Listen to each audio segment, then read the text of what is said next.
नमस्कार, मुक्ति मार्ग चैनल में आपका स्वागत है। अक्सर हम सुनते हैं कि अमुक व्यक्ति अथवा महिला किसी आत्मा अथवा भूत प्रेत से पीड़ित है, या हम यह सुनते हैं कि पता नहीं क्या बात है जो किसी का कोई रोग ठीक नहीं हो रहा, जबकि चिकित्सीय कोई समस्या नहीं होती। कभी हम सुनते हैं कि किसी पर आवेश आता है अथवा कोई झूमता बकता है। कभी किसी में यह देखने में आता है कि कोई अपने आप से अकेले में बात कर रहा है अथवा किसी दीवार वृक्ष के आगे घंटों खड़े रहकर बकबकाता रहता है। कभी किसी को कहीं कोई छाया दिखती है तो कभी महसूस होता है कोई और है घर में कहीं आसपास। कभी कभी किसी किसी को किसी के स्पर्श तक महसूस होते हैं। किसी किसी महिला को किसी छाया द्वारा शारीरिक संपर्क तक महसूस होता है। किसी किसी व्यक्ति अथवा बच्चे की स्थिति भयानक अचानक परिवर्तित हो जाती है और वह नॉर्मल से अर्ध विक्षिप्त अथवा मंद बुद्धि अचानक हो जाता है। यद्यपि पढ़े लिखे व बुद्धिजीवी और विज्ञान जैसा प्रमाण चाहने वाले इन सबको अंधविश्वास कहते हैं, किंतु जो भुक्तभोगी होता है वह इन्हें सही मानता है। जबकि अब तो विज्ञान भी आत्माओं को प्रमाणित कर रहा है और पाश्चात्य तथाकथित आधुनिक दुनिया के लोग इन पर अधिक विश्वास भी करने लगे हैं।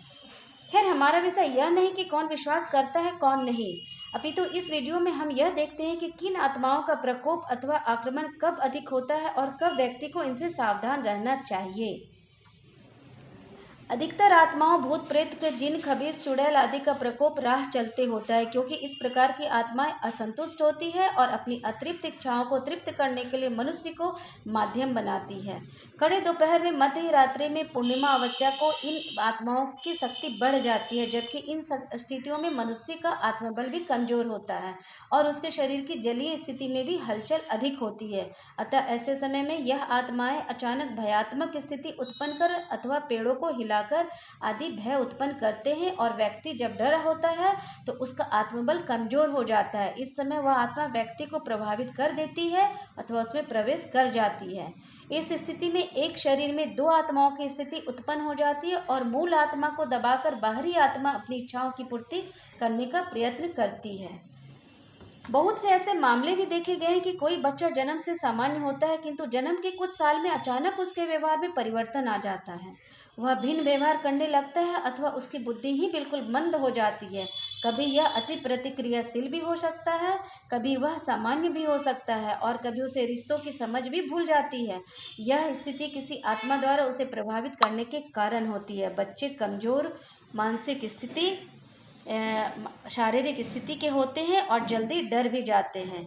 ऐसे में यदि आसपास कोई अतृप्त आत्मा हुई तो बच्चे को प्रभावित कर उसमें प्रवेश करने का प्रयत्न करती है। यह बच्चा सामान्य से अलग हो जाता है और अधिकतर खुद में रहने का प्रयत्न करता है, अपने आप से बात कर सकता है, बुद्धिमंद हो सकती है, जबकि शारीरिक विकास सामान्य ही होता है। भूत प्रेत आत्मा का प्रकोप प्रायोजित भी होता है। कभी कभी कोई किसी से दुश्मनी रख लेता है, किसी से जलन ईर्ष्या रखता है अथवा अपनी समस्या हटाने के लिए किसी को माध्यम बनाता है। वह खुद अथवा किसी तांत्रिक के माध्यम से किसी पर कोई आत्मा भेज देता है अथवा किसी वास्तु में दे देता है, खुद सामने नहीं आता और अपरोक्ष रूप से किसी को पीड़ित कर देता है। इस प्रकार के प्रकोप से में संबंधित आत्मा स्वतंत्र नहीं होती और वह खुद नहीं हट सकती।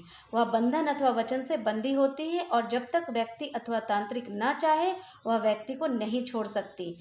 यह आत्माएं खुद की तृप्ति के लिए नहीं आई हुई होती, अपितु केवल व्यक्ति और परिवार को पीड़ा देने के लिए आई होती है और पीड़ा ही उत्पन्न करती है। कभी कभी तो व्यक्ति को समाप्त कर देती है तथा परिवार के दूसरे व्यक्ति पर चली जाती है और क्रमशः परिवार को पीड़ित करती रहती है।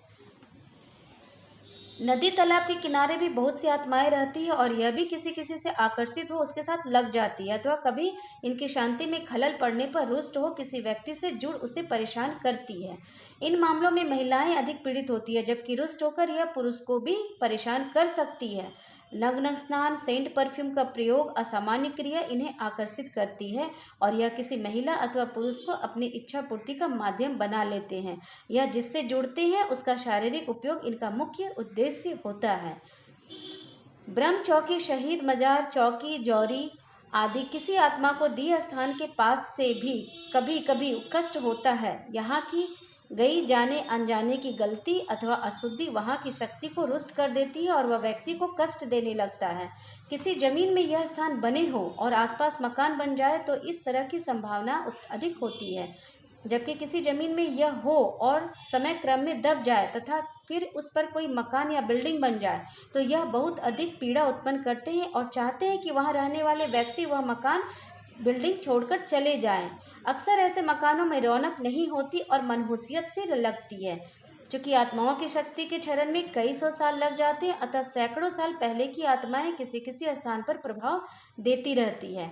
किसी परिवार में किसी प्रेतिक शक्ति, साईं, पीर, मजार, ब्रह्म, सती, वीर की पूजा होती आ रही हो और कभी पूजा बंद हो जाए तो वह आत्मा रुष्ट हो जाती है और लोगों को तबाह करने लगती है।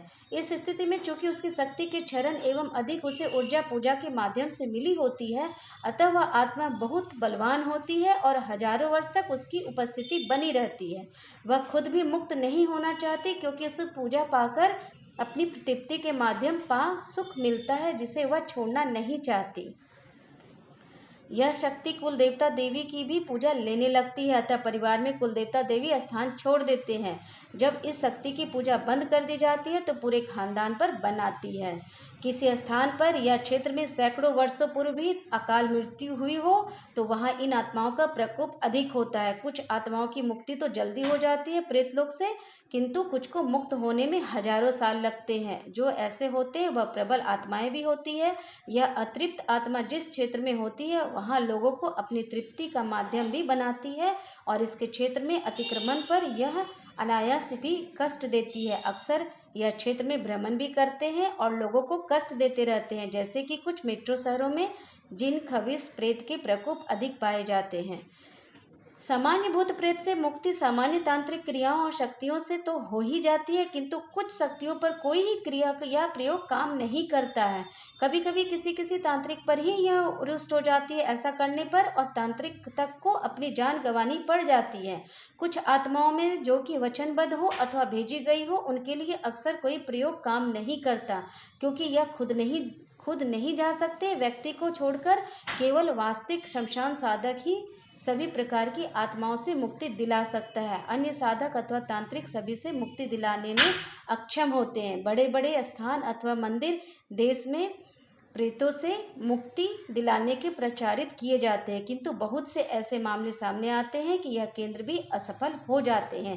कुछ ऐसे भी मामले देखे गए हैं कि पूरे देश घूमने के बाद भी, बड़े बड़े तांत्रिकों से मिलने के बाद भी व्यक्ति प्रेत प्रकोप भुगत रहा है। कोई प्रेत हटा नहीं पा रहा और वह लगातार शोषण ही करता जा रहा है। अक्सर ऐसे प्रेत शारीरिक शोषण भी करते हैं।